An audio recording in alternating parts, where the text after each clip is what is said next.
நயினார் நாகேந்திரன் சர்ச்சை கருத்து தொடர்பாக செல்வ பிறந்தகை பதில் சொல்லியிருக்கிறார். என்ன சொல்லியிருக்காருன்னு பாருங்க. திரு நயினார் நாகேந்திரன் ஒரு பண்பாளர் தான். அவர் நீண்ட நெடிய காலமாக தெரியும். அப்படி பேசுபவர் இல்லை. எந்த சூழலில் அப்படி பேசினார் என்று தெரியாது. ஒருவேளை அது உள்நோக்கத்தோடு அப்படி பேசியிருக்க மாட்டார் என்று நான் முழுமையாக ஏனென்றால் இது முழுக்க முழுக்க ஒரு பர்சனல் மேட்டர். இந்த பர்சனல் மேட்டரில் போயிட்டு நாம் ஒரு நடிகையை தொடர்பு கொண்டு பேசுவது தவிர்க்க வேண்டும்.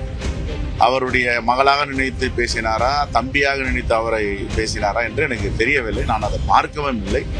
இது மாதிரி பொது வெளியில் பேசுவதை தவிர்ப்பது நல்லது என்று தான் நான் கருதுகிறேன்.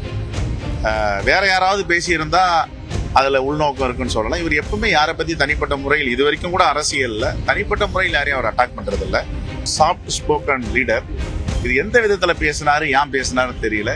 இதை தவிர்ப்பது நல்லது.